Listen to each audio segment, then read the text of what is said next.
And I think we can also just think of our body as a compass. So instead of our body being something that's limiting us, holding us back, keeping us from doing what we really want to do, we could look at it as like our body actually has a lot more reliable information for us than our Mhm. mind does.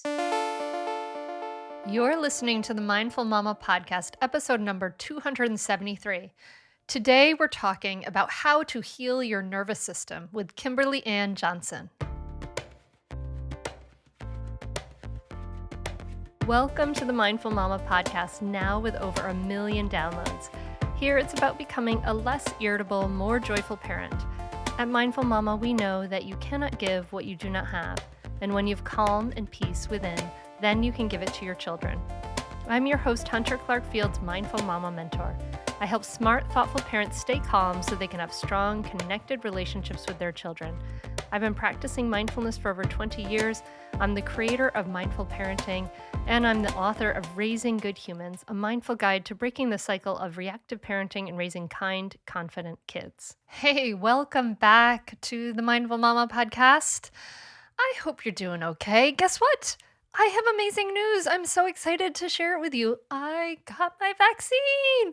Ah, I'm so excited. I can hear the angels singing as I tell you this. I'm so happy about it. We got to go on a nice vacation to visit some friends in Charleston, South Carolina. Did a COVID safe outdoor, mostly vacation. And then I came back and I got my vaccine. I'm so happy. Johnson & Johnson, one and done. I can't wait. If you are yet to get your vaccine, I can't wait for you to get it too. And we can all do things in person again. Hallelujah. So I hope wherever you are with that, you're doing well. I hope that even if you're going into a lockdown place, I hope you're hanging in there.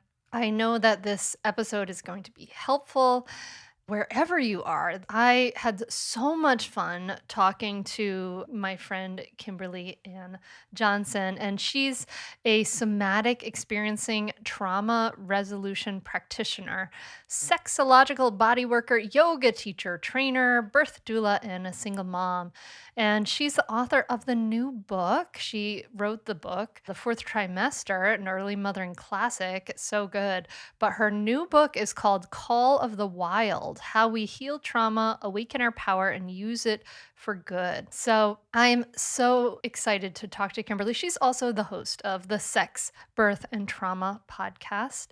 You know, the thing is, our bodies are telling us so much, but many times we're just not listening. So, in this conversation, we're going to talk about how tuning into our bodies is really this starting point for understanding our needs, improving communication, and finding our inner Jaguar. So, we're going to talk about predators and prey and your nervous system. There is so much good stuff here. I know that you are going to get so much out of it, and I really want you to listen for 3 very important takeaways. One is that our bodies have a register of everything that we've been through. Okay, so they keep a register of that. And also, too, how our social nervous system influences our behavior and actions. And this is such an important piece of understanding for us to have just about the way we work. It's so vital. And then the third takeaway I really want you to listen for is how removing the judgment from our view of predator and prey energies can heal us. This is really interesting stuff. Get to hear me talk about my artwork, all kinds of cool stuff in here. So I cannot wait for you to dive into this conversation. I could have talked to her for hours and hours, and I know that you are going to love it. And before we dive in, I want to let you know that if you're listening to this in real time, we decided to do a very special thing, kind of pre-Mother's Day 2021 here, and we're doing a mindfulness live 7-day mindfulness challenge for parents. And you can register, it's totally for free, at mindfulmamamentor.com/challenge. And I also have a link on the resources page. So that's mindfulmamamentor.com/challenge. And it's going to be awesome. If you have wanted to start a mindfulness practice and you've maybe started and stopped and started and stopped and can't kind of get into the swing of things, this is for you. If you've never had one before, this is for you. If you have a solid mindfulness practice and just want to practice with thousands of other people, this is for you too. So it's at mindfulmamamentor.com/challenge, and I hope to see you there. Okay, I think that's all I got for you before we dive into this awesome episode. Join me at the table as I talk to Kimberly Ann Johnson. Kimberly, thank you for coming back on the Mindful Mama podcast. You're a returning guest. Woo! Yay! I'm so excited to talk to you about your book, and I'm enjoying it so much. Call of the Wild. And the subtitle is, I'm going to say it here because it's so pertinent: How We Heal Trauma, Awaken Our Own Power, and Use It for Good. And in it, I just want to like kind of just dive right in because there's so much like great content to talk about in this book, that in it, I think I was thinking about like, well, we have to kind of describe what the problem is a little bit, right? That we all have. And you say that like, despite years of therapy or meditation and yoga, many of us feel like trauma and shame and anger persisting. And you describe a metaphor for trauma that involves a river and a whirlpool that I thought was a very astute. I really like that. So I was wondering if you could talk to that a little bit. Sure. Thanks for having me back. It's fun to have a long-term relationship. Uh, Yes.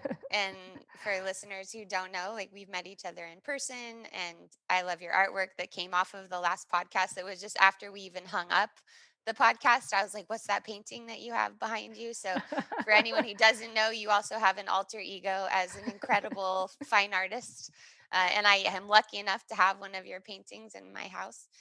Uh, so the river analogy is about capacity. Sometimes people think that healing trauma means we're going to feel good all the time, that we'll just have joy and we won't have the other facets of life. And a river has river banks. Sometimes when we feel compressed or stressed, or we're carrying a lot of tension or trauma in our systems, those riverbanks are narrow and the amount of water that can run through them is very little. It's like a trickling stream. And then when we have outer stimulus, a lot of our energy gets veered off into these whirlpools, which in somatic experiencing we call a vortex of trauma or a vortex of healing. So, the river's going along and then something happens, and then there we are, and all of our energy is siphoned off, and we're taken off of the course of where the river wants to go, which is, a healthy river. There's going to be obstacles. There's going to be rocks and beaver dams and uh, animals, and then, the water flows around it. So the process of healing trauma is shoring up those riverbanks so that it's not so easy for us to spin off into the vortex of trauma. And the vortex of trauma could look like a syndrome, like anxiety or depression or an autoimmune condition or a behavioral reaction, that all of a sudden we don't find ourselves just defaulting into that vortex. And then our riverbanks actually get wider and the flow of the water gets stronger, because what we can quote unquote handle, or what's in the realm of our capacity to be with without short circuiting into those responses, just gets much wider.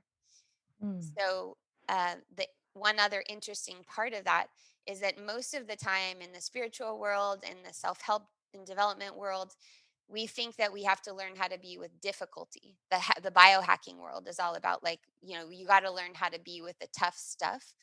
But actually, what we know from healing trauma is we also have to learn how to deal with what's good and feel pleasure and be able Mm. to hold on to the things that feel good.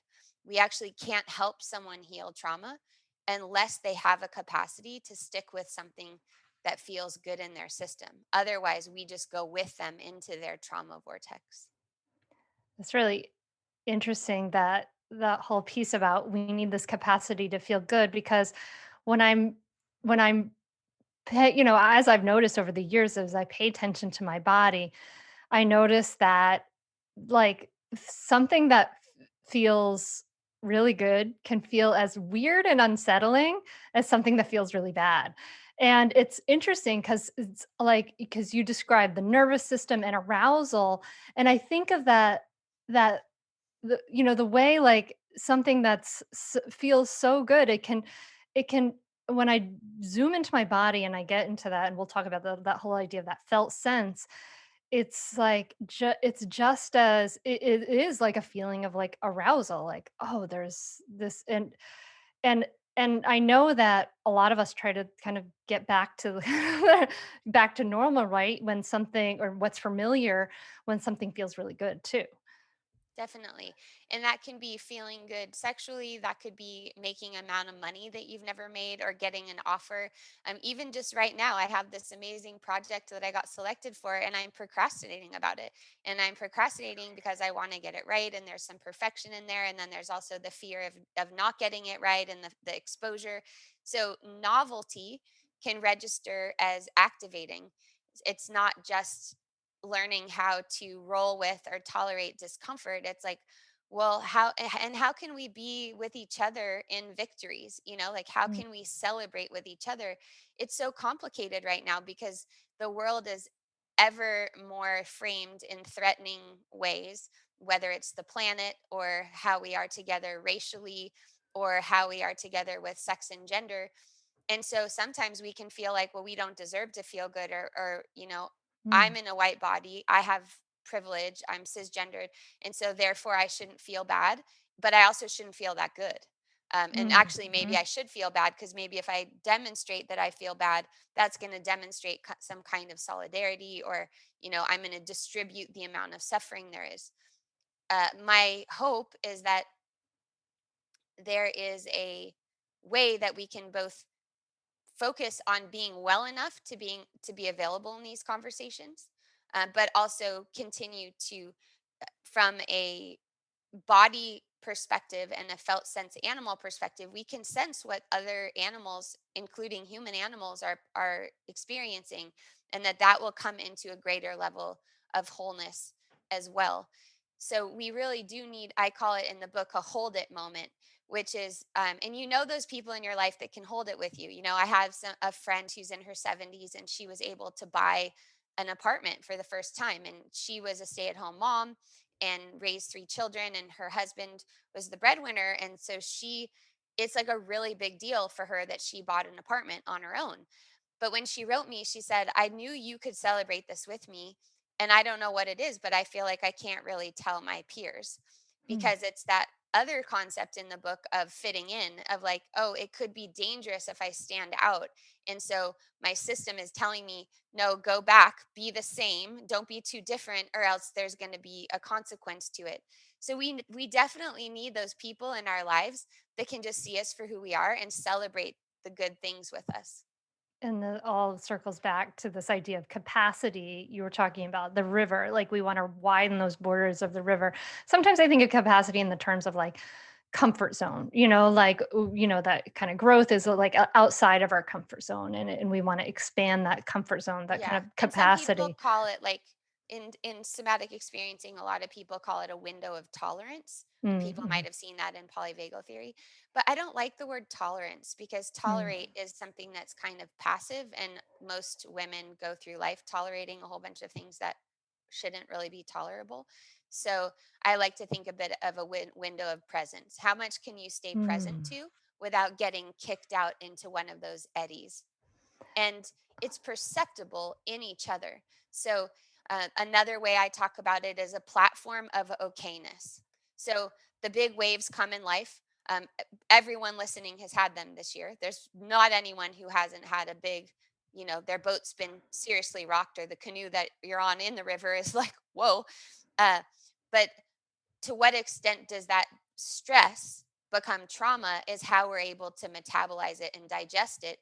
And Mhm. the amount of platform of okayness, or our margin of capacity, or our window of presence to be available to life in spite of or in addition to all of the big waves. Yeah, that I love that phrase, the window of presence. And I think that also really applies to like when I think about like what we do in mindful parenting, right? Like that's what we're trying to do is like be able to be present for the stuff that's coming up for us and then also our kids because they're regulating their especially those little ones are regulating their nervous systems sort of through us, right? So you describe this like body first and the word somatic, I want you to like kind of just define that because you use that a couple times, but like body first, nervous system focused approach to this healing work. So can you describe what is the difference? Like what's kind of like the normal way we're doing things and what is this body centered nervous system approach? Sure. I don't want to make huge generalizations because Mhm. I know that a lot of your listeners have all different kinds of somatic practices, meditation practices, body based practices. But in general, Mhm. most of the way that our culture, meaning white over culture, is organized is a neurocentric framework. So things are top down. So you make affirmations, you make your gratitude list, you decide your self care practice, and you're doing all of those things with your rational mind, and you're telling yourself this is what's good for you. I should like this. If I don't like this, I better learn to like this. uh, the other way of doing things is a bottom up approach. So it's listening to what's happening and what your body's telling you, and assuming that your body actually has good information for you. So our culture really rewards us for overriding our body because it's Mhm. inconvenient, even to go to the bathroom. Like we just saw that whole weird Amazon thing that came out that drivers are having to go to the bathroom in their truck because they don't have enough time to stop and go to the bathroom. But even as somebody who works at home in her house, sometimes I realize I've been holding it for like 2 hours and I'm like, just go to the freaking bathroom. Let go of the bone. Like, what are you doing? Uh, so it can be as simple as that, like the very simplest of things. Do we know when we're hungry and we eat? Do we know when we need to either go for a walk or lie down? Mhm. Do we know when we need to be with other people or be alone? Not Mhm. based on what we think we should want, but based on what our system is really telling us that we need. So, probably most people listening have heard of the book Body Keeps the Score. Um, I think that's a little, I like that phrase. It says a lot. And I think we can also just think of our body as a compass.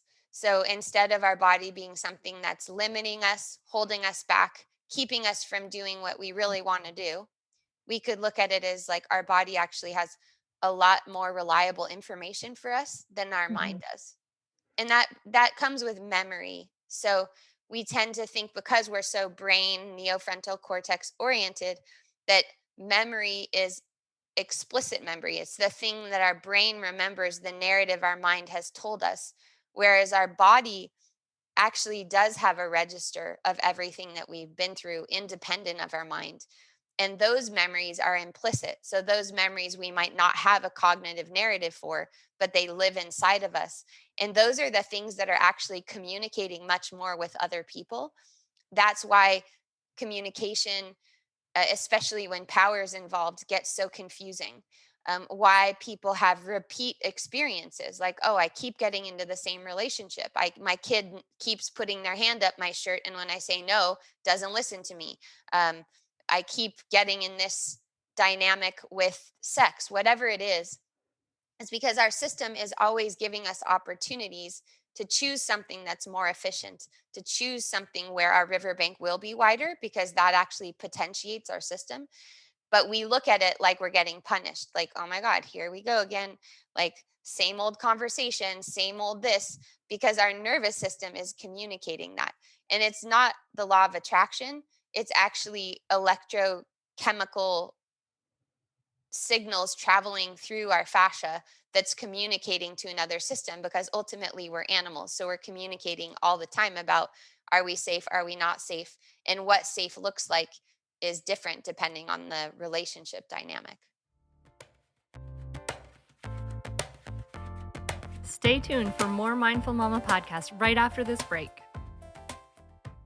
So, I have two cats. I have Boots and Amber. They are a brother and sister pair, and I love them dearly. Amber is the softest, sweetest thing, and she just wants to snuggle. They both have these big green eyes, and Boots walks out to the end of our driveway and is the greeter for everyone on our street.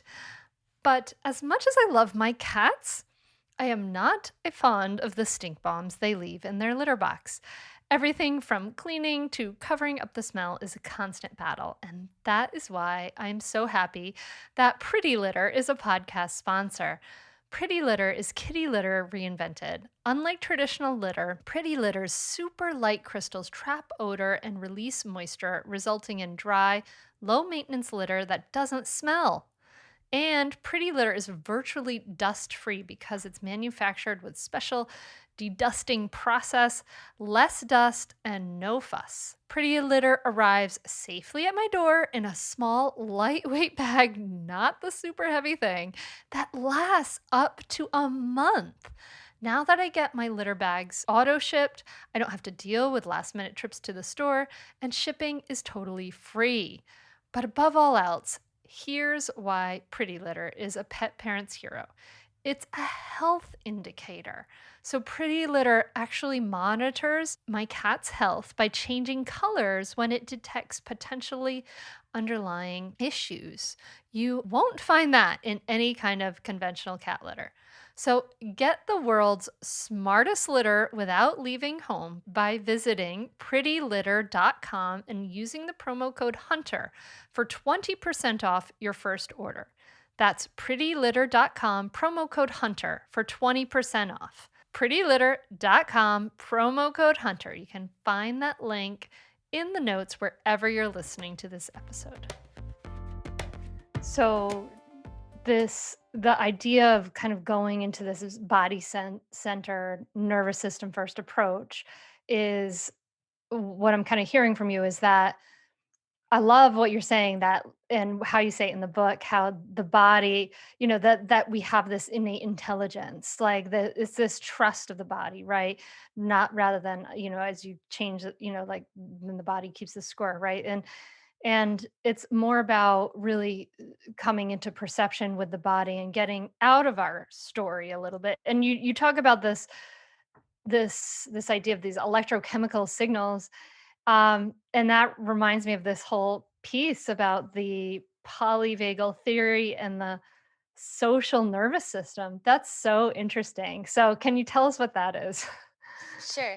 So most of us in high school, we or middle school, whenever you learned about the autonomic nervous system, most people learned that it was either sympathetic is fight or flight and parasympathetic is rest and digest. But that's actually a mixed metaphor. That's comparing apples to oranges. So if we're going to go apples to apples, or if we're just going to like take away that and we're going to go passion fruit to passion fruit, there's a whole other branch of the system. So it's not just two systems, there's another branch. And then we need to compare the branches when there's safety and when we're under threat. So Yeah, a that's right. sympathetic fight or fight response under threat is a fight or flight response. A parasympathetic response under threat is a freeze or collapse response. Okay. Mm-hmm. Gotcha. So when it comes to vagal, polyvagal means many branches of the vagus nerve. So that's what polyvagal theory means. Mm-hmm. The vagus nerve has two branches. It has one that's ventral. Ventral means the front of your body. And it happens to be, in this case, heart, your literal physical heart, up into your head and neck and face. And then dorsal is the back of your body, back of your head, back of your neck, your flanks, basically. So this other tier is your social nervous system. That's the ventrovagal system. It developed from maternal bonding. So Mm. it's the fine muscles around your eyes. Mm. It's usually the most functional at 18 inches, which is breastfeeding distance. Hmm. And it's what's conveying, it's a survival mechanism so that we know how our young is feeling and they will survive, because as humans, we have this like incredibly long period where our young are dependent on us compared to most other mammals. So in order that they survive, there has to be a level of attunement. They have to know from our facial expressions, from our vocal tone, uh, from the content of what we're saying, we have a coherence, and therefore we're conveying to them safety. Mm-hmm. Mm-hmm. In the social nervous system, this is a little controversial, and this is the part that's the newest in both evolutionarily, but also in scholarship. Mm-hmm. So there's a lot of debate and inquiry about, well, okay, so if that's where belonging happens, social connection. And people usually like to say, well, animals like birds have really complex social networks. Totally. But it's different because it's not operating from the same Well, but it's central interesting, like, system. as you described that with, like, the eyes and that close connection, I'm recently like, for the last year and a half, I've been a dog owner, and, like, that whole thing with the eyes with the dog and that connection, I'm like, "Stop at the dinner table because you're killing me." But That's because that you have sounds one of like the doodles that are basically humans. Those dogs are like humans. I dog sat one of them once and it spooned me. And I was like, Yeah, what yeah, is my going dog spoons on? me. Yeah, totally. Yes, yes. She's a Uh, pretty y- pity, but yeah, I mean that they're like highly social, you know, herd or pack animals or whatever, the same way humans are. I mean, I don't know. Am I reaching here? I don't know. I don't know that much about Yeah. animal behavior. Although so the other response under threat in the social nervous system, when we're not feeling connected, mirrored, well attuned, we don't feel we belong. We feel like we have to alter ourselves for belonging, Hmm. which is really the level that our culture is relating at this moment, where there's all this kinds of ways that we're sending messages to each other about what we have to do to say the right thing or do the right thing in order to belong somewhere. And we're also differentiating more. We're needing safety and homogeneity so that hopefully at some point we'll create some different power structures so people feel more comfortable relating in mixed environments. Who knows when that'll happen?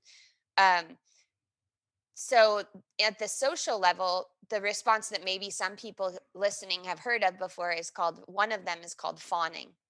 Mm. And fawning is really came into popular discourse, I think, mostly during the Me Too movement, or the resurgence of it, this most recent one in 2017, uh, because fawning is when you go closer to a threat. And the social nervous system dynamics are really impacted by power.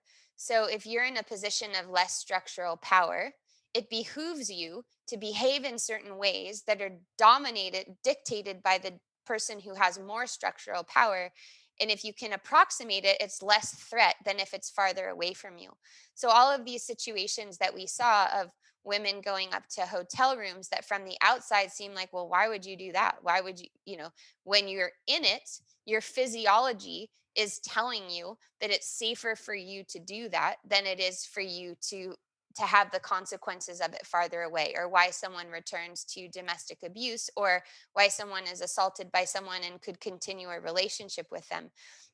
It's a system that's also profoundly impacted by hormones, because it evolved for maternal bonding. Maternal bonding is based on estrogen and oxytocin. So female hormones like estrogen and oxytocin predispose us towards how we relate with each other. So, in some people call it a superpower. It's a superpower because we're highly attuned and we're wired for that attunement. The flip side of that is that we're also disproportionately impacted by the flip side of that, which is really being so concerned and attuned about what everyone thinks about us and how everyone perceives that we are.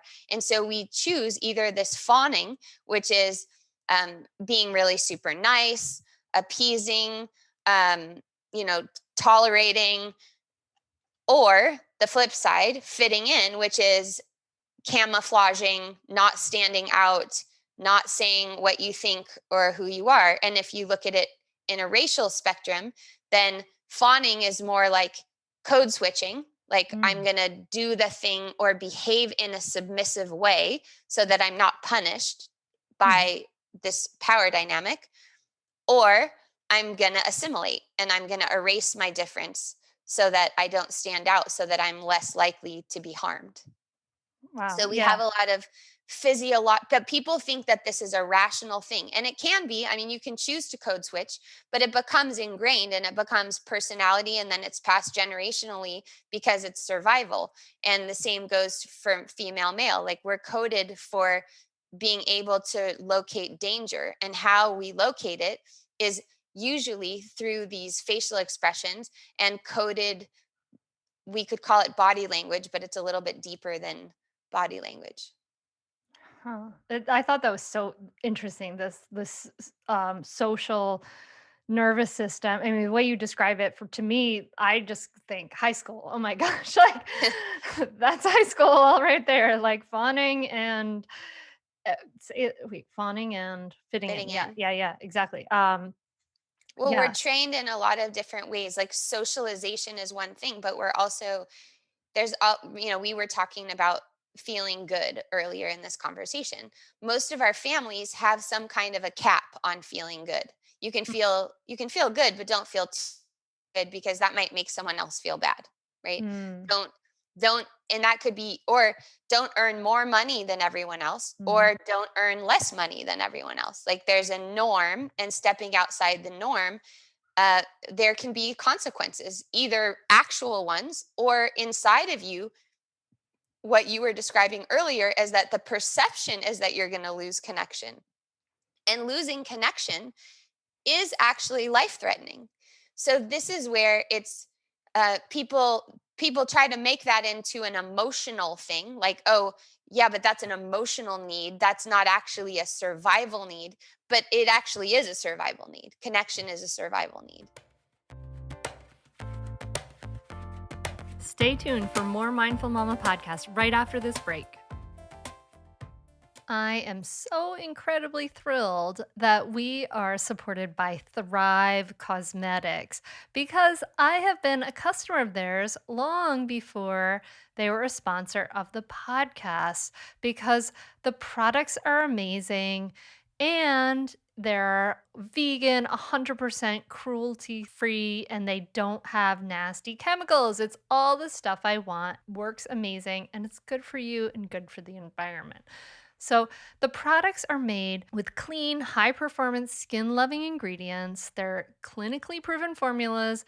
Not only they highlight your best features, they actually improve your skin over time. They're products without parabens, sulfates, or phthalates. Thrive Cosmetics are never ever tested on animals. They're Leaping Bunny and PETA certified as 100% vegan and cruelty free. But let me jump right to the products because they are so good. I am in love with the Liquid Lash Extensions mascara. Now, I have kind of wimpy, sad, pathetic lashes, and I thought all mascaras were alike until I have used the Liquid Lash Extensions mascara, which I love. It just makes my lashes look amazing. It's super easy to put on, isn't all like gross like the other ones were. And then I use it with their Brilliant Eye Brightener, and I have two of these. I have one that's like a rose gold that I put in like the corner of my eye, and then another like kind of mauve one that makes my eyes look amazing. It's so simple, so easy to use. I'm not like a huge makeup person. The two of these together make my eyes look so, so nice, effortlessly just pretty and natural.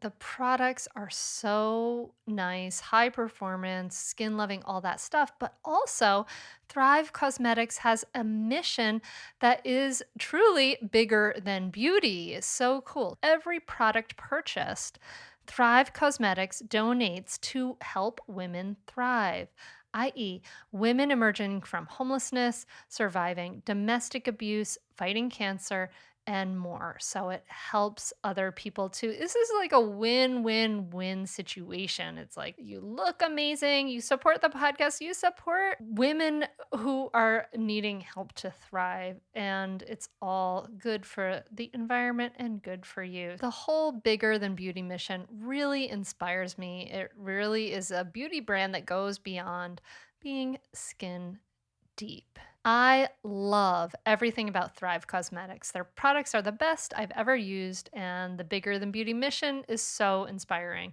You're going to love them as much as I do. Visit thrivecosmetics.com/hunter for 15% off your first order. This is an exclusive offer that you can only get here. That's Thrive, CAUSE, medics thrivecosmetics.com/hunter. Thrivecosmetics.com/hunter for 15% off your first order. And you can find that link right in the notes. So wherever you're listening to this, you can click on the player, you can see a place for the show notes, and you can find that link right there. You won't regret it. Yeah, and I think that it's hard for us to accept as Western human beings that emotional that connection is a survival need. We're, I don't know, rugged individualists, right? And gosh, we're not going to be interdependent. That sounds really scary to everybody, Yeah, I'm we sure. don't have any, like, it's like in interdependence, people automatically are like, that's either weak or it's codependent. So we don't really have a good model for that. But Hmm. we're at a juncture where I think we're starting to get it because there's so many people are suffering from loneliness and isolation. And then, of course, the pandemic has just brought, like, tore Right. off the lid of Pandora's box for that. So, really coming back into this understanding that the social nervous system, we're all impacted by it. And what we really need there is connection. We need to listen to each other. We need to validate stories. So in spiritual practice, a lot of times it's like we say, like, get out of your story. And this book is really about making meaning that's outside of your rational mind. So you're letting your body and your psyche inform you of meaning. And at the same time, we have capacity to sit with people who don't think the same things that we think, maybe. And we don't have to do what's happening, which is everyone chooses a side, labels themselves, and then demonstrates that side that they're on, and just gets in a reinforcement loop because no one's actually talking to one another about that, maybe have different opinions. And we're letting that narrative get shaped for us both through social media and the news. And our nervous system, while it is wired for connection, it's also wired to perceive danger. So, part of when we were talking about pleasure is developing what's right attention. Hmm. So, our nervous system is going to go to what's wrong in an effort to protect us. Hmm. And then the culture's feeding that back to us. So, it's everywhere we look if we want to find it, Oh, yeah. ways that things aren't right and aren't Yes. working and are terrible. And it doesn't mean Pollyanna. It doesn't mean being a gradualist necessarily and telling people, look how far we've come. It's really more of a personal thing where you recognize what's around you and you're able to actually take in information that's happening in real time and know that what is right is going to give you the sustenance and the stamina to be able to make your own decisions, act from your center, become a trustworthy ally, become a reliable parent, repair when there's ruptures, right? I'm sure you've done a million episodes on that. It's like, Yeah. we're not going Yeah. to do it perfectly, but there's always repair possible. But to repair with ourselves and repair in our immediate community and then repair beyond our community, we have to have a trustworthy center. And the way to develop that is also to develop a relationship with what is working. Yes. Yes. Amen. Mm. I Mhm. love it. I completely agree with everything you said, and you said it really, really beautifully. Um, Now, I want to talk about predators and prey, but before we Yeah. do, I want to kind of wrap up this. I mean, not wrap up because it's interwoven throughout the whole book, but the idea of the body first, nervous system focus, and you talk about as in a lot of sort of you have practices and systems of healing and developing that capacity for feeling good and for feeling anything really in our body, right? For feeling a lot of things. And you describe the felt sense. And for me, I could really relate to that because this is something that I have been I've been connected to my whole life. That's maybe my something that has been strong for me, but it's really something that is not so tell us what is that felt sense and why this sense of presence with our body is part of the healing work that you describe. I learned the word felt sense before, or the phrase before I knew where it came from. And I was really surprised when I researched to find out where it came from, that it came from a psychological model. And it came from some research that was saying, why does some therapy work and other therapy doesn't work? And I'm like, $1 million question. Yeah. Love to know the answer to that. And what they found was that the people who were actually quote unquote getting better, which I think means feeling better, feeling more content in their lives, feeling there was some kind of resolution with who they are and what they're meant to do in the world, was that as they spoke, they were speaking from a felt sense experience. And the way that the interviewer knew that that was happening was that they were speaking slowly and they were describing things that they hadn't described before. So you could tell by the way that they were speaking that it was alive to them in that moment. So Mm. if they said, I'm sad, and the interviewer said, well, tell me more about that, they would say, well, it's kind of like I've got a weight on my shoulders. And if there was like water that was sitting between one arm to the other, it feels like it's, mid-level turbulence. And they could just describe from a quote unquote felt sense, which means in that moment what they're feeling, not a record of what they were feeling. So you probably do this when you help people with Mm-hmm. meditation, because people oftentimes, if they come to me or they come to you for a session, they're usually there to solve a problem. They're there because they don't feel good and they want to feel better. Okay, totally normal. We've all done it. That's why we seek help most of the time. You don't feel good and then go, yeah, I'm going to give myself more support. That would be awesome. And I am learning how to do that, but it's not usually what happens. So then people will say, well, they'll tell you, well, I feel this and I feel that. And the question is, are you feeling that right now? Mm-hmm. Yeah. And then sometimes the answer is yes. Most of the time the answer is no. And then it's like, okay, well, what are you feeling right now? And not it could be a feeling, emotion, or it could be a sensation. Mm-hmm. What is the sensation? And sensation language tends to be in the present moment. And it's not really controvertible, because you could tell somebody you're angry. And then, we have this language from the 80s that's like, let me feel my feelings. And like, no one can invalidate my feelings. But the thing is that you could say you're angry and not appear angry whatsoever. I think lots Mm-hmm. of people have this experience. I mean, I had a whole relationship where I kept telling the person that I was angry, but because I wasn't embodying anger, they didn't listen to me, Mm-hmm. because it was like I didn't seem angry and I wasn't culturally coded as angry in a way they could recognize. So I wasn't getting the response. And we have this white puritanical culture that says like it's best to like not be emotional and Mm-hmm. describe how you feel, and then don't be volatile, or like with your kids, don't lose your temper and don't do this. But it's also some of the time good to But just really be what you are and it's and not as show what you effective. are. It's really interesting that because that's not as effective. And some of the things I have to coach people in mindful parenting is like when they're describing how they feel, I'm like, show me with your face what you're feeling. Like when you say this in a super calm way, like that seems fake because you're not showing it to me, you know? Right. Yeah. Exactly. And it doesn't seem, there's no eros behind it, right? There's no Mhm. power that's coming behind it. And as long as we're talking about parenting a little bit, we tend to think that like we feel like we've got to protect our children from those big feelings.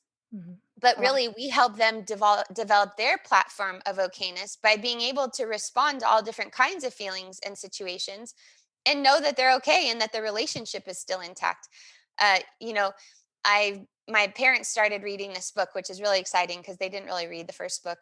And what my dad and I were having a heated conversation about racism, and I was trying to explain to him that what racism meant in his generation isn't what it means to this generation and what's happening. And I was trying to give him some context. So like, if someone calls you a white supremacist, it doesn't mean they're calling you a KKK member. It means they're telling you you're embroiled in a culture that has these values, type thing.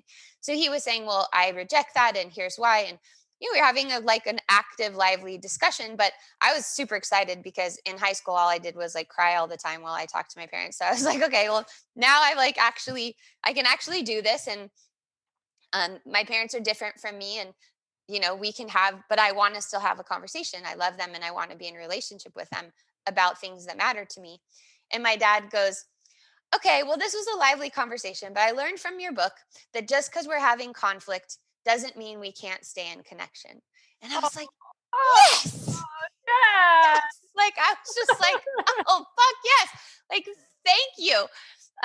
We have been waiting for this, because that wasn't how it was when I was growing up. It was like it's not that my parents didn't let me disagree. They let me disagree, but either I didn't have the capacity for the conversation when went into my trauma vortex, which was pretty much like they don't care about the world. They only care about themselves, the meaning, all the meanings that I made out of it because of my point of view.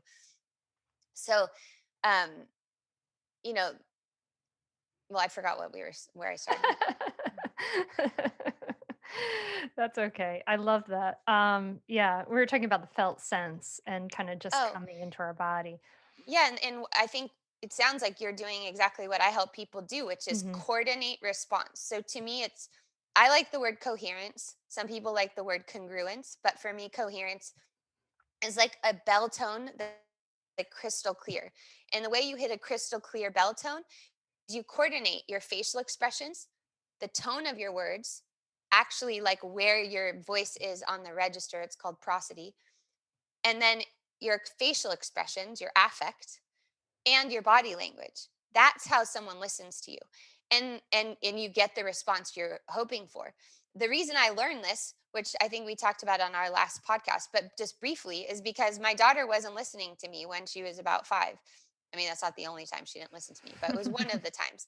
That one And time she didn't yeah, listen. exactly. It was a strong phase where I felt like I was really losing ground, and people were telling me, if you don't get a hold on of this, you're going to have a very authoritarian child. And that was freaking me out because I wasn't noticing it. So, um, yeah, basically what happened is we went with 5 adults somewhere and they all wanted pizza or something, and she wanted sushi, and she convinced everyone to go to sushi. And my friends were just like, dude, you got to like get a handle on this. So I went to a somatic therapist, which is where I got the name of Jaguar. My course is called Activate Your Inner Jaguar. My book has a jaguar on the cover because my therapist was from the Amazon, and he told me, "You're a jaguar. It's the female cubs it's the female that teaches the cubs to hunt. Look at you. You have golden skin. Look at your spots, your freckles."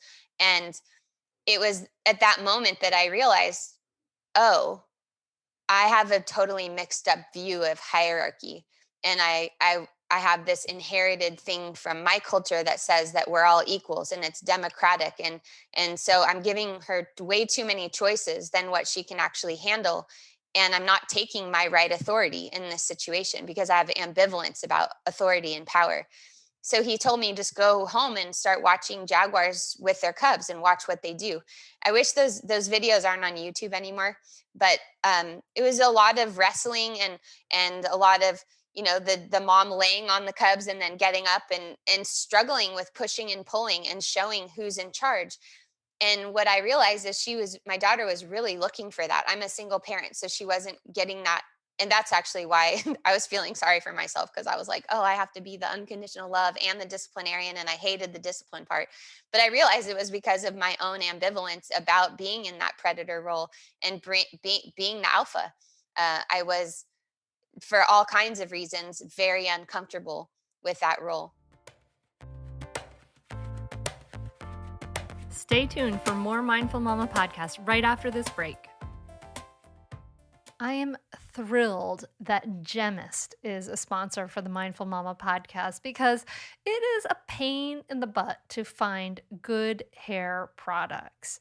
I mean, I don't know, as I'm getting older, the hair is one of the things that can make you feel a little younger, a little bit more vibrant, all of those things. But, you can spend a bunch of money on shampoo and conditioner with big promises that don't really pay out. But Gemist is a new company that makes salon quality hair care products. And all you have to do, they make it so simple, is you take their quiz and they recommend the best formulas for you based on your hair type, density, your concerns, etc. What's really cool is that I also matched with a scalp bar, and I guess I have been neglecting my scalp my whole life because it really actually is quite a game changer. And they have this thing called Smart Subscribe, which is basically a way to save money and ensure that you never run out of shampoo and conditioner again. And the Gemist shampoo and conditioner smells so, so good. Did I also not mention that this is a women owned company? The founder is a mom and dog mom and Harvard graduate, Allison Haar. You can get a subscription. You can save this 20% off with every smart subscribe. You get free shipping and you can get free returns, easy returns within 30 days. And they have incredibly quality ingredients free of sulfates, parabens. They're dye free. They're never tested on animals. That it's manufactured in the US. All of these things. And honestly, like your hair is going to look amazing. They use an algorithm that makes recommendations based on your hair data. So it's not like you're just guessing about it again. And then finally, just that smell. Oh, I love the smell. Love the smell. So, right now, my listeners can give Gemist a try and get 20% off their shampoo and conditioner with this smart subscription. And smart subscribers already save 20% off on each order. So, this is an amazing deal.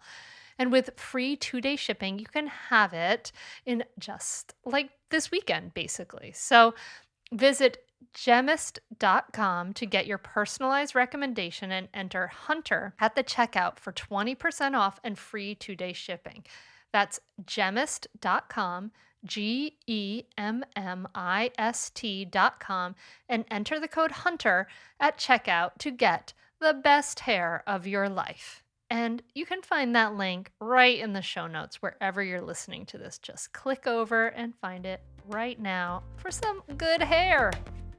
Yeah, you talk about, and I think this is really interesting. Like you talk about how you were vegetarian and there were all kinds of things like you just, you did social justice work. And I thought that was really interesting too. Like this idea of like relating to and understanding people who may be victimized, right? As this idea of relating to the idea of prey versus predator. And in the book you describe how you watch a video of a animal stalking a bunny and a predator stalking a bunny, and you were like, oh, and you related to the prey, but you realize that all these other people related to the predator. And I thought that was so interesting considering like, you know, for me, like, as like this is something I've wrestled with a lot. This idea, I mean, I guess for me, like this idea of I get so frustrated at some point like early on with the idea that women should just like not have aggression, like with the idea like when I was semi-vegetarian and wanting meat, and the idea that there was all these the value judgments that are laid on this, and that and you describe how a lot of women especially like relate to this like prey dynamic, and that we have to kind of start to activate this inner predator. So just, I know we don't have a lot of time, but I feel like this is so important to touch on. Yeah, so I just recognized in that moment when we were watching the video that there were people in my class that related to the predator, and that was an aha moment for me because I thought only bad people related to the predator. I thought everybody related to the prey and wanted the prey to escape and wanted, like, and I was nervous like watching it. I was like, oh my god, here it comes, here it comes. No, no, no, get away. And when I saw that 30% of the class raised their hands, including women, saying they related to the predator and were having they were grinding their teeth, they were feeling saliva in their mouth, all of these visceral reactions, just like I was having the visceral tremors for the rabbit. It really was like, oh, I've totally given a moral value to these things, that somehow being a predator is bad and being prey is good. And then I saw that everywhere, like, oh, so we think predators are usually men, and so men are bad because predators are bad. And we think that prey is usually women, and so prey is good, so women are good. And then here we are in this super binary thing of like, you're either this or you're that. And in truth, in our nervous system, we have to be able to occupy that full spectrum. And then Yes. I had another turning point moment where I had a client come in and she was dressed kind of incognito. I live in Southern California, and it's warm here all the time. So you don't see people really. I mean, people get dramatic with their fluffy jackets at 65 degrees or whatever, but in general, she came in a hat and sunglasses and totally like swaddled basically. And she said, yeah, I'm like this all the time. And then she started explaining after her third child she became very energetically sensitive. She was having trouble going outside without feeling like overexposed. She didn't want to be really near her husband, and she was really confused. She didn't really know why she was feeling all those things. So this is a good example of someone who knows her husband is safe and intellectually wants to be near him, but her body is not allowing that. And then she knows she wants to go outside and be around other people because connection's important, but her system's not allowing it. What's going on? So at that moment, I said, okay, let's be the wolf and the rabbit. And I said, you can be the wolf, because I thought someone who's already in rabbit mode, fully like covered and hiding, would never want to be the wolf and would never want to be the rabbit because she was the rabbit all the time. And then when I said, why don't you be the wolf? She went into a totally submissive pose and just froze. And she could talk. So she was like, I don't know what's happening. I don't know why I'm doing this. And I just was able to take her and be with her in that freeze state while her body slowly thawed out and slowly unwound that particular freeze. And the aha for me was, oh, it's not that we don't want this power. It's that our system actually doesn't know how to do it. So most of the people listening here, they would probably call themselves feminists. They would probably say, I know this is my body. I know I can have the kind of sex I want in my brain, but my body might be doing something different. And so I developed a process of helping someone go from that predator, the prey energy, to the predator energy, which I call activate your inner jaguar, which is being able to tolerate sympathetic arousal. So when I mapped out before the social, sympathetic, and parasympathetic, I talked about it under threat. But in safety, the social nervous system looks like I can be who I am, I can be different, I can be biodiverse, and I still belong. The sympathetic system is what wakes us up in the morning. It's what gives us energy. It's what gives us healthy power and drive. It's like uh the thrust. And then the parasympathetic is what slows us down. It's what allows us to rest and settle.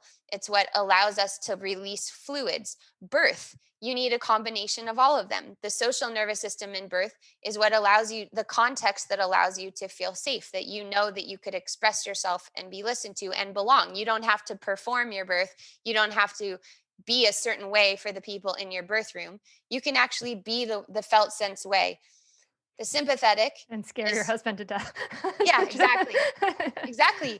A willingness to disrupt certain agreements. That's so common, right? It's so Mhm. common that women say, oh, I wanted this birth, but my husband wanted this. So we went to the birthing center. Or I wanted to do this, but my partner wanted this. And so we did X. And then afterwards, they have to deal with not only what happened in the birth, but the fact that really underlying that was that they weren't claiming their own agency because they thought the partnership was more important than their visceral agency. Hmm. But in birth, the sympathetic phase is more of the pushing phase. That's where you have action. And it's what a lot of, midwives will actually sometimes scare people a little bit to get that adrenaline going. Like, that's why people have to get out of the bathtub sometimes. The warm water is just settling them too much and it's not letting the labor go to where it needs to go. Um, and on the flip side, sometimes you have to get into water because your sympathetic under threat is there and you need that parasympathetic downregulation. But the parasympathetic is more of the dilation phase. So in sex, arousal is more of it's a oscillation between sympathetic and parasympathetic, but ejaculation is more of the sympathetic.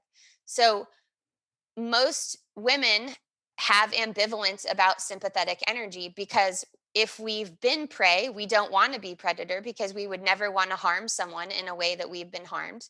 Because the emotional signposts of sympathetic energy, which are irritation, frustration, anger, and rage, are coded as bad for most women to have. And uh, there's all this emphasis on calming down and being more balanced and measured rather than, okay, but what happens when there's big energy? Because if, for instance, lots of people come to me and they want to be multi-orgasmic or something, well, you have to do that. Your river banks have to be very wide because there's a lot of unexpected things that can happen in that state. Hmm. Yeah, and I, I love how what you're describing is Yeah, to use the words you use in your book, like pendulation, back and forth. We need all of these energies. We need to Definitely. accept and embrace, find a way, to like accept and embrace all of these energies and say, like, these are all part of the human system. Like, I remember when I went on the 7-day silent retreat, and it was like 7 days. And I'm thinking to myself, I can't close my eyes for like all this time for like, I'm never going to sleep at night, like, and for me, my purpose was to understand my mind and to get into this meditative state. But my other purpose was in taking care of my body was regulating my energy.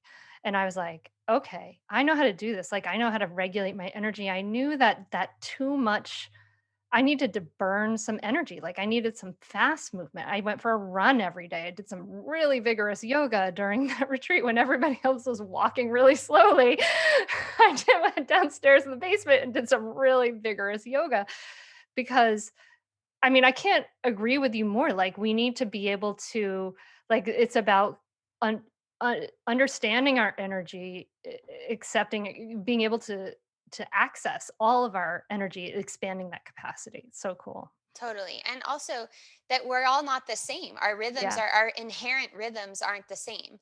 And most of the output that most of the information that we've received is coming from a male model. Mm, So all the biohacking information, intermittent fasting, uh, you know, how you should structure your day. That's how the typical thing of like wake up super early and do this and do that is that's based on a testosterone cycle. That's not based on mm, a female hormone cycle. So I love that you were able to move. When I did silent retreat, we weren't allowed. Like they told us you can't move. And that's its own kind of free state. So that's, when I talk with yoga people and meditators, I also am trying to help them develop this rhythmicity because yoga and meditation often slow down our valve system. And what you're talking about is like, yeah, but we need to accelerate the valve system so that we can slow it down. And mhm, sometimes we have to do that, little by stair step. I feel like you and what you've described to me before, and I think is really interesting, is it seems like in your upbringing, your parents are really in tune with wildness. Your parents are really in tune with artistry. And so maybe in some ways you didn't have so many ruptures. So you have access to a lot of this raw energy because it was like encouraged. And I think that's unusual. And I think it's also really cool that you came to mindfulness kind of already intact because I think that a lot of people come to spiritual practice with a lot of trauma. mm, And that's why the spiritual practice gets a little haywire because the underlying trauma hasn't been addressed, and that was my experience. mm, I knew that I had some really extreme traumas, um, but I didn't realize how much just my regular old upbringing in an alcoholic family, but nonviolent one, um, was also predisposing me to those reactions. And I feel like about spiritual practice kind of how I feel about menstruating at this point is like I'm coming to the end of my menstruating years and I really just am sad that I didn't know my that entire time what I've learned in the last 10 years. Uh, and the same thing about spiritual practice is like I was so devoted, so committed, hours and hours and hours a day of everything, of asana, of chanting, of meditation for 10 years. And all of that because I just felt so much unrest in my system that I was trying to metabolize it. And I didn't know that. I mean, I loved it also. I was a mhm, dancer. I loved yoga. I was 100%, I'm so lucky. I've always done what I'm completely passionate about. So I wasn't punishing myself by doing it. It's just that now that my head is above water most of the time, I just wonder, well, what would practice have been like if it wasn't a platform to get me out of trauma, but it was just kind of boosting me more from an adaptive place. mm. Yeah. Yeah. It's really interesting. So I guess the question we leave the listener with is, you know, where do you feel, and what do you feel in your body? Like, where are you in the, are you feeling, do you where do you need more of that parasympathetic calm? Where do you need more of that sympathetic energy? Where do you need to kind of explore some of those things in your life? What would you give the listener some final words to chew on here in our wide-ranging conversation? I think the simplest uh, thing that I could say that doesn't require, really much of an investment other than just pausing for a moment is number one, look around you. So look Mm. up, look up from your devices, look up from your screens, look at the horizon or above, look behind you, look below you, and actually see what's around you. So you might even notice if you do that right now, wherever you are, uh, your breath might change. You might notice a difference in your skin quality. You might perceive something different outside of you or inside of you. But we can become, there's an ethos that we're all too externally oriented, and all the answers are in our inner world, and that isn't true. And we need to be in the outer world sometimes and in our inner world sometimes, and we need to be able to pendulate between those two. So when people have habits that are hard to break and they really want to break them, like, I don't know, biting your nails or smoking, a lot of the time it's because they're going to a certain place in the internal world. And once, so that practice of going to the outer world, like noticing something that's outside of you and letting your attention land there like a bird that lands on a branch, and then going inside you and noticing something that feels good. If you can, for most people, it's very hard to look inside and notice something that feels good. It's either you don't notice anything or you just notice pain, like, oh, my, most people are like, my lower back hurts or my neck hurts. But if you could go a layer underneath that of just something that feels spacious or warm, or, um, and if this is really hard, that's normal, because even within yoga practice, which I did for about 13 years before I learned this work, I was contacting levels of my body and a very sharp attunement for how to move things, move, including energy. It wasn't noticing what's happening in a resting state and developing this pendulation. If you watch animals, they do it normally. They're just, and well-regulated humans do it normally, but we make meaning to it. So like if someone's not giving you great eye contact all the time and they're looking around, you're like, why are you looking around? It's like normally we would look around a little bit and then we would come into focus, and then we would look around and then we would come into focus. Yeah, that was really interesting, that part too. There's so much good stuff in here, Kimberly. I'm really enjoying it. You guys should go get it. Call of the Wild by Kimberly Ann Johnson. Thank you so much for coming back on and talking to me about this. I could probably talk to you for a lot longer, but Yeah. um Thank you. uh, It's really fun. I mean, it's fun to talk to people like you who get it and get it in a lot of different ways, both as a parent and as in your artwork, and like the reckoning of what does it mean? What does it mean to be in a human body? And it's very contested right now, right? Like there's just so many ways that, like, what it means to be in a body, what it means to be in a female body, how we relate with power, how we relate to each other. And I'm really hoping that, with the book, I'm offering people a new language for themselves internally, but also so that we can be with each other in a way that, is respectful and trustworthy and create the world that we want to belong to. yeah, be with yourself and your whole body mind system so that then you can be with others as well, for sure. Thank you so much, Kimberly. Where can people find out about what you're doing in the world? You can go to KimberlyAnnJohnson.com. So some people might have known me as Magamama, but I'm now, my birth name, KimberlyAnnJohnson.com, no extra E's. And if you go to KimberlyAnnJohnson.com/chapter, you can get the first chapter for free, which has like most of the major frameworks and the things that I was mapping out with Polyvagal Theory. That happens in the first chapter, as well as connections with connective tissue. And it gives you the frame for the book.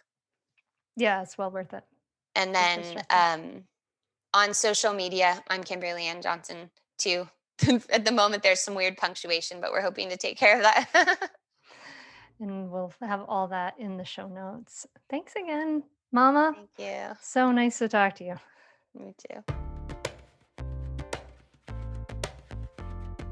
I love Kimberly's holistic view of humans, right? This, our body-based view, it just makes so much sense. We, getting back into our bodies, trusting our bodies, feeling the sensations in our bodies. It's so healing and powerful. I encourage you to get her book. It's really, really cool. Before I let you go today, just want to remind you that we have, if you're listening in real time, we have a 7-day mindfulness challenge that we're doing live starting on April 27th, 2021. And you can join that at mindfulmamamentor.com/challenge. And if you are not, I'm sorry. This is a live thing. Sometimes we do that. So it's good to actually be on the mailing list so you get emails about some things like this if you don't want to miss them. And you can join at mindfulmamamentor.com. I'm hoping you have a beautiful week. I hope you're in some nice warm weather, enjoying the outside with your family, looking at the beautiful, sometimes like today I was walking along and I saw a violet just like bursting out of this crack in the sidewalk. And it's like, it's where I really see the abundance of the earth and the universe. I love seeing things pop through cracks in sidewalks. So I hope that you can enjoy some of that this week. And I thank you so, so much for spending time with me and sharing that precious resource with me, your time. I'm really honored that we could do that. So thank you so very much, my friend. And I will talk to you again next week. Namaste. Definitely do it. It's really helpful. It will change your relationship with your kids for the better. It will help you communicate better. And I'd say communicate better as a person, as a wife, as a spouse. It's been really a positive influence in our lives. So definitely do it. I'd say definitely do it. It's so worth it. The money really is inconsequential when you get so much benefit from being a better parent to your children and feeling like you're connecting more with them and not feeling like you're yelling all the time or you're like, why isn't things working? I would say definitely do it. It's so, so worth it. It'll change you. No matter what age someone's child is, it's a great opportunity for personal growth and it's a great investment in someone's family. I'm very thankful I had this. You can continue in your old habits that aren't working, or you can learn some new tools and gain some perspective to shift everything in your parenting. Are you frustrated by parenting? Do you listen to the experts and try all the tips and strategies, but you're just not seeing the results that you want? Or are you lost as to where to start? Does it all seem so overwhelming with too much to learn? Are you yearning for a community of people who get it, who also don't want to threaten and punish to create cooperation? Hi, I'm Hunter Clark-Fields, and if you answered yes to any of these questions, I want you to seriously consider the Mindful Parenting membership. You will be joining hundreds of members who have discovered the path of mindful parenting and now have confidence and clarity in their parenting.